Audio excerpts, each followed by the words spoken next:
Hello everybody. हम लोग आज पढ़ेंगे electrical potential energy of uniformly charge sphere. Electrical potential energy of uniformly charge sphere.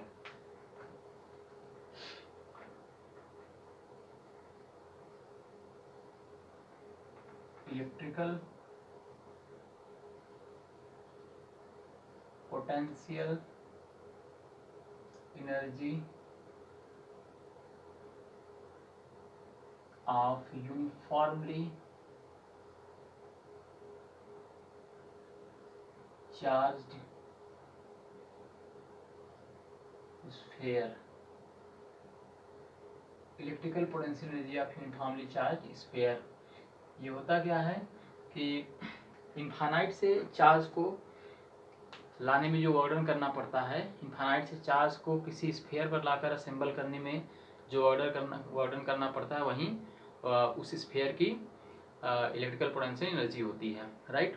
तो इसको निकालने के लिए हम लोग पहले ये मान लेते हैं कि एक स्मॉल क्यू अमाउंट में चार्ज ऑलरेडी स्फीयर पर एक्स रेडियस में ऑलरेडी स्फीयर पर मौजूद है, और उसके बाद हम लोग स्मॉल डी क्यू अमाउंट में इनफाइनाइट से चार्ज को स्फीयर पर लाते हैं, और उसको लाने में जो वर्डन करना पड़ेगा, उस वर्डन को हम लोग 0 से कैपिटल R तक इंटीग्रेट कर देते हैं, और हम लोग उसके लिए फॉर्मूला डिराइव कर लेंगे इस तरह से, ठीक है। तो स्फीयर मान लेते हैं कि स्फीयर जिसका रेडियस R है, let sphere having radius capital R and having radius capital R with charge capital Q, right? Then charge density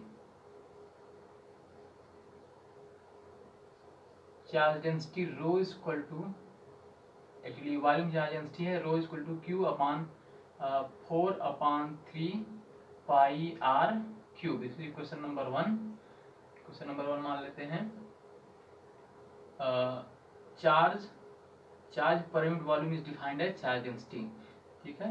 तो ये स्फीयर है, ये स्फीयर रेडियस R जिसपे टोटल चार्ज कैपिटल Q, ठीक है। इसको सेंटर, अब यहाँ पर एक हम और चार्ज स्फीयर मानते हैं जिसका रेडियस क्या है, जिसका रेडियस x है, और इस पे चार्ज कितना है Q अमाउंट में, ठीक है। इस पे चार्ज Q अमाउंट में है, और जब हम dq अमाउंट में चार्ज लाते हैं बाहर से, इनफाइनाइट से एक्चुअली लाते हैं, तो ये एक स्फेरिकल सेल बनता है जिसका थिकनेस क्या है, यहाँ से यहाँ तक ये थिकनेस dx, और इस पे चार्ज कितना है dq अमाउंट में, ठीक है। इस dq अमाउंट में इनफाइनाइट से चार्ज लाया जाता है, तो इसको वर्डन का हम लोग डिफाइन करते हैं यहाँ पे। The work done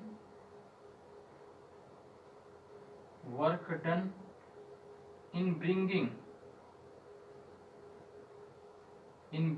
the charge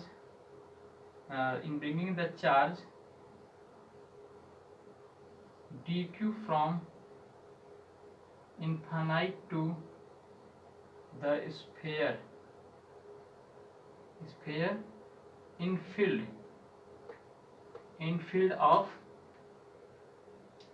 of q will be dw, small वर्डन होगा v into dq। This is equation number 2 मान लेते हैं, राइट। तो यहाँ पे v, वेयर v क्या है, potential at the sphere of radius x। v is equal to 1/4 pi epsilon 0 q upon x। But surface charge density जो होता है, volume charge density rho is equal to क्या है, Q/4/3 पाई R cube, और ये इस टर्म्स में भी लिखा जाएगा, स्मॉल क्यू के टर्म्स में भी लिखा जा सकता है 4/3 pi x cube. This implies that small q equal to, अगर हम निकालते हैं तो क्या हो जाएगा यहाँ से ये 4/3 पाई कैंसिल आउट, ये यहाँ मल्टीप्लाई हो जाएगा तो q x cube upon r cube ये रहा।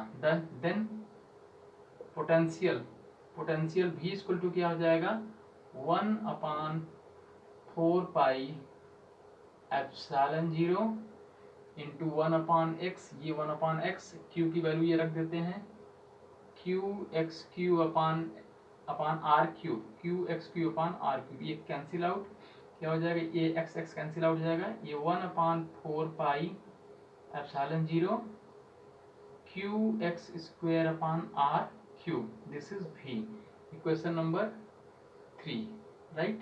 आल्सो dq, ये v निकल गया, ये v रखना है इसमें, और dq इक्वल टू क्या हो जाएगा, dq इक्वल टू ये इस वाले सेल में, इस वाले वॉल्यूम में, एक्चुअली इस वाले वॉल्यूम में जो इतना चार्ज है, कितना चार्ज हो जाएगा 4 pi x square into d x, right. ये सरफेस एरिया थिकनेस का मल्टीप्लाई कर देंगे तो वॉल्यूम निकल जाएगा, और इसमें चार्ज डेंसिटी का मल्टीप्लाई कर देते हैं तो इसमें ये डी क्यू अमाउंट चार्ज निकल जाएगा, जो कि हो जाएगा 4 pi x square D x, रो की वैल्यू ये रख देता है इक्वेशन नंबर 1 से, तो क्या हो जाएगा q upon 4/3 pi r cube, right.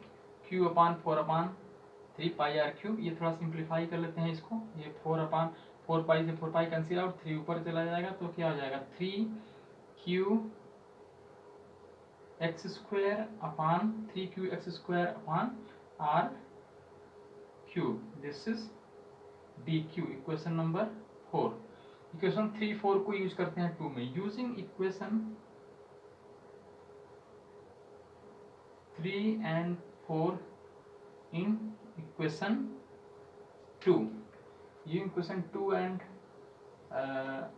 3 and 4 in 2, तो dw इक्वल टू क्या हो जाएगा, dw इक्वल टू v, जो कि 3 से रखते हैं 1/4 pi epsilon 0, 1/4 pi epsilon 0 q x square upon r cube into 3q square upon x cube r cube, 3q(x) square upon r cube, ये मल्टीप्लाई करते हैं, थोड़ा सिंप्लीफाई करते हैं तो ये हो जाएगा 3q square x to the power 4 divide by 4 pi epsilon 0 r to the power 6, right, d W.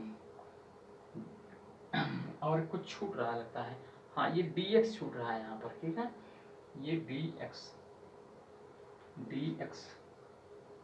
तो ये dx भी हो गया, ठीक है।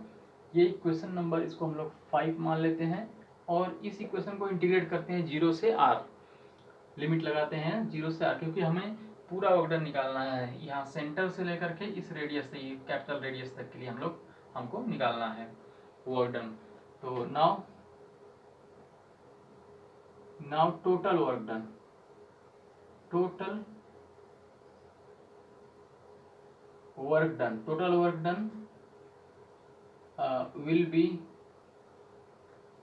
will be W equal to from 0 to R dW, 0 to R dW पढ़ सकते हैं, तो 3q square x to the power 4 divide by 4 pi epsilon 0 r to the power 6 dx, जो कॉमन है इसमें, कॉमन है कांस्टेंट एक्चुअली कर लीजिए, बाहर निकाल लेते हैं 3q square upon 4 pi epsilon 0 r to the power 6, जो कि तो रेडियस है, तो ये भी कांस्टेंट है, बाहर आ जाएगा 0 to r x to the power 4 into d x, ठीक है। इसका इंटीग्रेट करते हैं हम लोग, और लिमिट भी अप्लाई करते हैं, इंटीग्रेट भी करते हैं, ठीक। तो क्या हो जाएगा 3q square upon 4 pi epsilon 0 r to the power 6 r to the power 5 upon 5, limit भी लगा दिया हमने साथ में, ठीक है। इसको ये r पावर 6 r पावर 5 से कैंसिल आउट हो जाएगा, तो क्या बचेगा 1/4 pi epsilon 0 into 3q² upon 5r, 5r, ये W हो गया। यही जो W निकला है ये वर्क डन है, यही वर्क डन पोटेंशियल एनर्जी के रूप में स्टोर होगी, right. This work done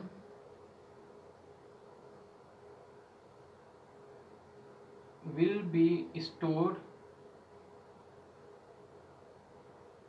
in forms of potential energy। thus potential energy of uniformly charged sphere will be U equal to 1/4 pi epsilon 0 3q² upon 5r, right, 3q² upon 5r। ठीक, तो इसके लिए आपको एक बार recall करा देते हैं कि इसमें क्या किया गया है। Surface charge density, volume charge density निकाला गया, ठीक है, और हमने क्या किया, वर्क डन निकाला। स्मॉल अमाउंट में चार्ज, स्मॉल dq अमाउंट में चार्ज को इनफाइनाइट से लाया जाता है। कहाँ पर, ये पहले से एक चार्ज जो कि x रेडियस में माना गया है, x रेडियस के स्फीयर में स्मॉल q चार्ज माना गया, उसी के फील्ड में लाया जाता है, तो ये वर्क डन करना पड़ेगा, ठीक है, जिसमें ये पोटेंशियल और dq इन दोनों की वैल्यू हम लोग क्वेश्चन 3 और 4 से इसमें रखते हैं और इसको इंटीग्रेट करेंगे, 0 से r तक के लिए इंटीग्रेट करेंगे, टोटल वर्क डन निकाल लेंगे और वही टोटल वर्क डन क्या होगा, पोटेंशियल एनर्जी के रूप में स्टोर होगा, ठीक है। तो ये रहा आपका electrical potential energy of uniformly charge sphere. Okay, thank you.